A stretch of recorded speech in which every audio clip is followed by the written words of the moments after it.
Hola, hola. Gracias por conectarse. Mateo capítulo 5, versículo 6.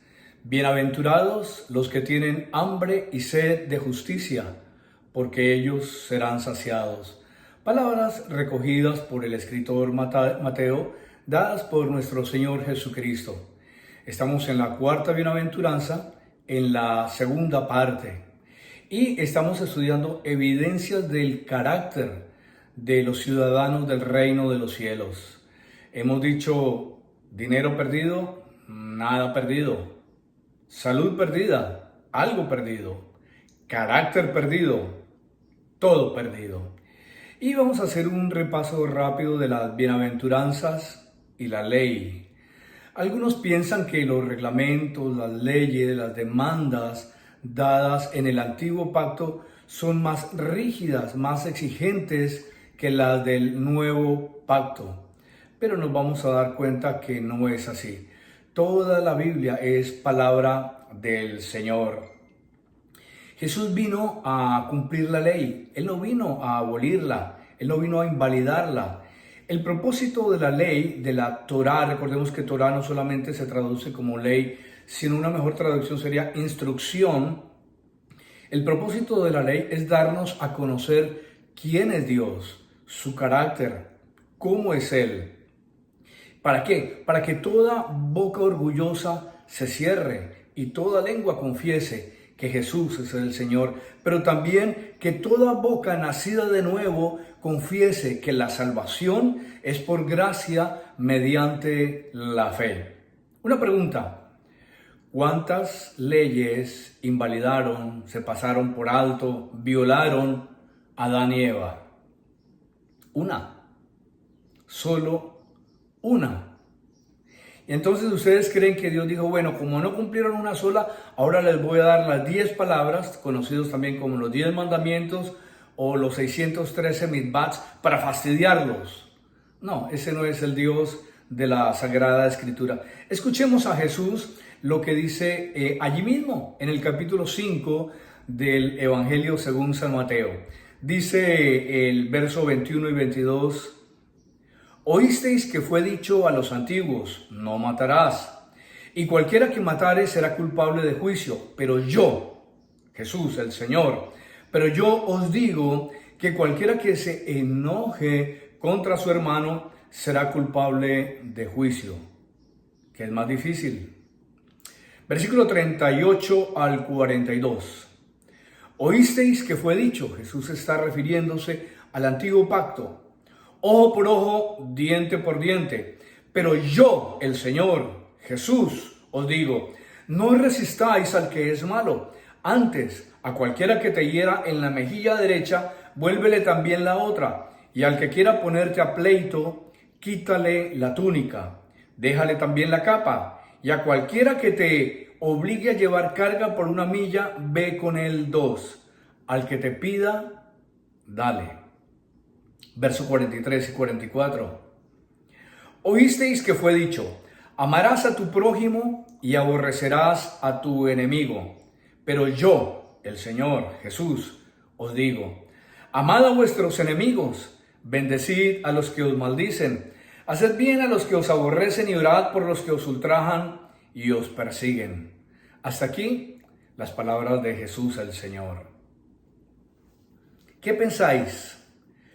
¿Es más tolerante el antiguo pacto o el nuevo pacto? ¿Cuál es más exigente? Alguno me dirá, pero hermano Jorge, cumplir eso es difícil, es imposible. Vamos a hablar de eso un poco más adelante. Alguien en alguna ocasión decía a manera de chiste, o no sé si hablaba en serio, los niños japoneses son muy inteligentes. ¿Por qué? Porque a los 3 años de edad ya hablan japonés. Pues resulta que estos niños viven en una cultura japonesa, con una vestidura japonesa, con una cultura japonesa. Su madre, su lengua materna es japonesa, luego en la escuela van a estudiar japonés. Es natural que de ellos brote el japonés. Pero alguien que llega de afuera del Japón, que tiene otra lengua le va a ser más difícil. Y tal vez avanzando esta persona aprenda los números, Hichi, Ni, San, Yon, Wo, Roku, Nana, Hachi, Ku, Yu. Pero son solamente palabritas sueltas y no el dominio total del idioma como lo hablaría una persona nativa. Pues algo similar sucede con las bienaventuranzas. Se espera que alguien que ha nacido de nuevo, que es parte del pacto de Dios, que ha nacido del agua y del Espíritu, empiece a balbucear algunas de las palabras del reino, tales como: bienaventurados los que son pobres en espíritu. Una persona que ha nacido de nuevo reconoce su pobreza espiritual, que no tiene con qué pagar la salvación. Empieza a balbucear palabras tales como lloro, lamento. Bienaventurados los que lloran por su propio pecado, por el pecado de su entorno, por el pecado estructural de una sociedad injusta. Bienaventurados los mansos y humildes. Empieza a andar, a vivir y a comportarse esta persona en humildad.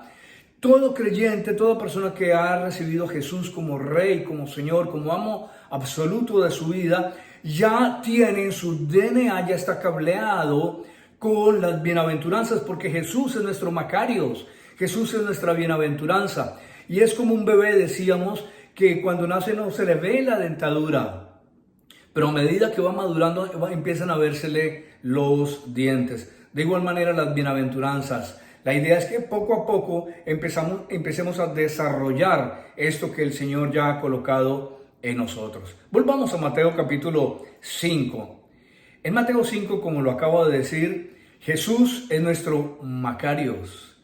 Él es nuestra bienaventuranza. Y Él se está dirigiendo a un grupo de personas no Macarios, no bienaventurados.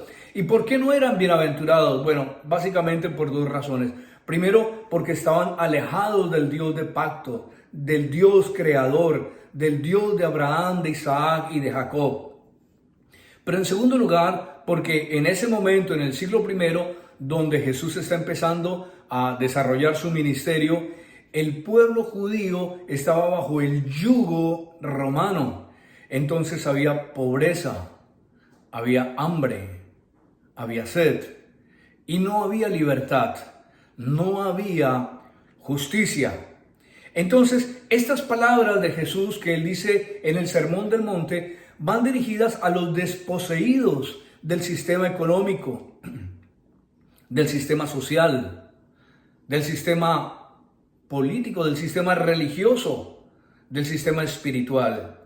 Pero Jesús, aún el día de hoy, sigue hablando de que Él puede saciar nuestra hambre y saciar nuestra sed. Él sigue hablando a los que tienen hambre, a los que lloran, a los que son pobres, a los que anhelan algo de justicia. Y entonces aquí viene otra bomba contracultural de Jesús. Él declara que aquellos que reconozcan su pobreza espiritual, lloren por su pecado y traten de imitar a Jesús en su mansedumbre y en su humildad, también pueden ser macarios, también pueden ser bienaventurados como Él lo es, si confían en Él y se arrepienten de sus pecados. Jesús tomó la maldición sobre sí mismo y Él puede declarar macarios, bienaventurados a los que antes eran malditos. Escuchemos lo que dice John Stott, abro comillas. Nada en la historia ni en el universo nos reduce tanto como la cruz. Todos tenemos una visión inflada de nosotros mismos, especialmente en la autocomplacencia, hasta que visitamos un lugar llamado Calvario. Es aquí, al pie de la cruz, donde nos encogemos a nuestra verdadera dimensión. Cierro comillas. En primer lugar, entonces, hablemos de bienaventurados, macarios, los que tienen hambre, Mateo 5:6. Déjenme leerlo en otra versión, en la palabra de Dios para todos. Afortunados los que tienen hambre y sed de justicia, porque quedarán completamente satisfechos por Dios. Debido a situaciones de dolor, de injusticia, de quebranto, quisiéramos interpretar este texto de nuestra realidad, desde la justicia social. Y entonces estaríamos forzando a este pasaje en específico, a Mateo capítulo 5, a decir lo que el autor original no quiso decir y también a lo que los oyentes de este evangelio no oyeron jamás. No puedo presionar a este capítulo de la Sagrada Escritura para hacerle hablar de justicia social. ¿Estoy en contra de la justicia social? No. Quienes me conocen saben que he trabajado, he servido en esa área en América Latina, en el Caribe, en Alabama y en otros lugares. Creo en la justicia social, pero no puedo forzar el texto. Si queremos hablar de justicia social, para eso hay cantidad de textos diferentes a Mateo capítulo 5, por lo menos el tema que estamos abordando el día de hoy. Por ejemplo, el libro de Amós, el libro de Santiago en el Nuevo Pacto. Miremos lo que dice unos comentaristas de la Biblia, Jamieson, Fawcett and Brown. Ellos dicen, comillas, siendo el hambre y la sed los más agudos apetitos que tenemos, el Señor, empleando esta figura, describe a aquellos cuyos más profundos anhelos son las bendiciones espirituales. Cierro comillas. Entonces, la justicia descrita por Mateo en las palabras de Jesús relata una hambre profunda que no puede ser satisfecha por un bocadillo. Este es un anhelo que perdura y que nunca está completamente satisfecho, por lo menos de este lado de la eternidad. Es una pasión, esta hambre y sed. Es una pasión real, como el hambre y la sed son reales. Es una pasión natural, como el hambre y la sed son naturales. Es una pasión intensa, así como lo pueden ser el hambre y la sed. Es una pasión que también puede llegar a ser dolorosa. Pensemos en Gaza, pensemos en Haití, pensemos en el Sub-Sahara africano, pensemos en el departamento del Chocó, pensemos en el Cauca, en el sur de Colombia. Así como el hambre y la sed son reales y producen dolor, esta pasión es una fuerza motriz, es una fuerza que impulsa al ser humano a hacer cosas casi que sobrehumanas en busca de el hambre, de suplir el hambre y de suplir la sed. Pero también esto demuestra salud. Un muerto no puede tener hambre y no puede tener sed. Entonces, el más grande anhelo de un seguidor del Mesías, de un creyente en Jesús, es la búsqueda. Es tratar de suplir el hambre y la sed de Dios, del dador de la salvación, como el siervo brama por las corrientes de las aguas, así clama por ti, oh Dios, el alma mía. En segundo lugar, hablemos de hambre y sed de justicia. En ocasiones en la Sagrada Escritura, justicia es comparado con salvación. Veamos algunos textos. Isaías 46, 12 y 13. Oídme, duros de corazón, que estáis lejos de la justicia.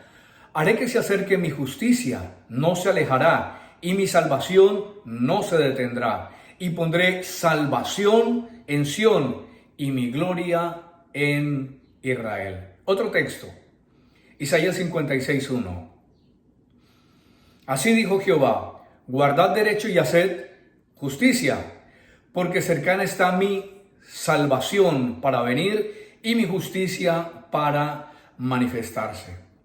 Entonces, en el contexto judío del Antiguo Pacto y también del primer siglo, la justicia superaba el concepto de salvarse de una hoguera que ardía a las afueras de Jerusalén en el Gehenna. Era mucho más que eso. Esa salvación implicaba que el creyente debería parecerse a lo que ya es. El creyente debe parecerse a lo que ya es. ¿Qué ya soy? ¿Qué ya eres? Ya soy bienaventurado, ya soy saciado, ya soy santificado, reconciliado, regenerado, redimido. Ya estoy sentado en los lugares celestiales en Cristo, lo dice Efesios. Esa es mi posición en Cristo. Pero mientras yo camine en este globo, debo ir madurando en fe, debo ir creciendo y pareciéndome cada día más a lo que ya soy en Cristo. Ese proceso se llama santificación. Ya estoy justificado, ya he sido declarado justo. No solamente que mis pecados han sido perdonados, sino que me ha sido atribuido, me ha sido imputada la justicia de Dios. Y he sido declarado no solamente perdonado, sino también justo. Pero desde que le entregué mi vida a Jesucristo, empiezo a caminar en un proceso llamado el proceso de la santificación. Y este proceso, para que ocurra, debe ser que yo acuda, que tú acudas al autor de la vida cada día con hambre y sed de su presencia, de su carácter. El Salmo 17:15 dice: pero yo en justicia veré tu rostro, cuando despierte estaré satisfecho al contemplar tu semejanza. Ese carácter me lleva a parecerme cada día más a mi Señor. La advertencia entonces de Jesús en este sermón sobre la justicia de los hombres y la justicia de Dios es muy clara. Son dos cosas completamente diferentes. Vayamos adelante a Mateo, veamos el mismo capítulo, el capítulo 5, pero el verso 20. Porque os digo que si vuestra justicia, Jesús está hablando con los fariseos, pero también con el pueblo de Israel. Y noten, más bien, agárrense bien, porque estas palabras de Jesús no solamente son contraculturales, sino que son controversiales y son revolucionarias. Vuelvo a comenzar. Porque os digo que si vuestra justicia no fuese mayor que la de los fariseos, no entraréis al reino de los cielos. En otra ocasión Jesús dijo: porque los ladrones y las prostitutas van delante de vosotros al reino de los cielos. Con razón lo querían matar, con razón lo llevaron a la cruz. Los fariseos de esa época y también de la antigüedad querían alcanzar la justificación mediante sus buenas obras. Bueno, tal como lo trata de hacer la religión el día de hoy. Algunos llevándole especies y prendiendo incienso y velas en algunos templos, y otros declarando que si quieres ser bendecido debes dar dinero. No, tú ya fuiste bendecido. De hecho, Jesús murió en la cruz antes de que tú dieras un centavo. Jesús no necesita tu dinero ni el mío. Aportamos para la obra de Dios porque amamos a Dios, amamos a su obra y queremos que otros conozcan de Jesús. Pero no es un intercambio, no es un intercambio. Los fariseos querían que Dios los declarase a ellos justos por sus obras inventadas. Por eso permanentemente estos fariseos hacían obras y obras y obras, incluso obras que estaban más allá de los 10 mandamientos, de las 10 palabras y del Talmud y de las 613 mitzvot. Hacían sacrificios no pedidos, pero cuanto más insistían en la obtención de la justificación mediante las obras, el orgullo les llenaba el corazón, de manera que algunos de ellos oraban: Dios, Adonai Elohim, te doy gracias porque no soy como esos publicanos, no soy como los demás hombres. Sin embargo, el Jesús contracultural afirma categóricamente que por esa vía no serán justificados. No hay justo ni aun uno, no hay quien busque a Dios, no hay quien haga lo bueno, no hay ni siquiera uno. Todos se corrompieron, a una se han hecho inútiles. Por esa vía nadie será justificado. La justicia imputada de Dios es para todo aquel que cree. Es dada por gracia mediante la fe. Es la justicia de Jesús el Mesías, declarada mía. También es un intercambio divino. Él toma mis pecados y los lleva a la cruz y Él me entrega su justicia. Y por eso yo digo gloria a Dios y alabo su nombre. Y ese carácter, a diferencia de los 613 mitzvot, que continuamente le estaban diciendo a estos fariseos: no hagas, no hagas, no hagas, no matarás, no adulterarás, no harás, no hagas, no hagas, no hagas, no hagas. Ahora Jesús, en Mateo capítulo 5, en ese sermón del monte, que algunos teólogos creen que era el sermón base que Jesús daba en diferentes poblaciones, Jesús dice: haz, ¿qué debes hacer? Debes ser pobre, debes reconocer tu pobreza. Debes llorar por tu pecado. Debes ser una persona humilde más que hacer reglas humanas. Lamenta tu pecado. Busca la justicia de Dios. Dice Génesis 5:6. Recordemos que Génesis, aunque fue escrito por Moisés, es anterior a la ley, a Éxodo 20, a Deuteronomio capítulo 5. Génesis 5:6 dice que Abraham creyó a Dios y le fue contado por justicia. Por su fe le fue otorgada justicia. Bienaventurados los que tienen hambre y sed de justicia. Todavía no había sido dado el Tanakh. Estaba apenas teniendo una relación de pacto Dios con Abraham. Pero su fe le fue contada por justicia. El hombre es incapaz de alcanzar la justicia que justifica. Miremos lo que dice Isaías 64:6. Todos nosotros somos como suciedad y todas nuestras justicias como trapo de inmundicia. No voy a profundizar en lo que significa trapo de inmundicia, pero ustedes luego pueden ir a otra versión de la Biblia y darse cuenta lo que significaba esto para Dios, nuestras buenas obras para Dios. Más adelante, Jeremías, el profeta, lloró en el capítulo 2, versículo 22, dice: aunque te laves con lejía y amontones jabón sobre ti, la mancha de tu pecado permanecerá aún delante de mí, dijo Jehová el Señor. Si tratas de cumplir estas bienaventuranzas en tus propias fuerzas, sin tener la ciudadanía del reino de Dios, aunque logres cumplir como el niño japonés una que otra regla y te aprendas una que otra palabra del reino de los cielos, no serás salvo. ¿Por qué? Porque te hará falta el certificado de bautismo o el certificado de nacimiento como ciudadano del reino de los cielos. Y ese es un certificado espiritual que no se obtiene por dinero, ni siquiera por bautizarse. Muchas personas se bautizan sencillamente para que les ayuden en alguna religión. El bautismo es importante, es vital, es crucial, pero es después de la conversión y es algo que debe ser una transformación de vida. No es algo para obtener otras cosas. Este certificado espiritual de nacimiento del que estoy hablando solamente se obtiene, lo repito, por gracia mediante la fe, creyendo el Evangelio. ¿Qué es el Evangelio? Que Jesús nació contrario a las leyes naturales de la vida. Que su vida y sus enseñanzas siguen rigiendo las constituciones de casi todos los países de la tierra.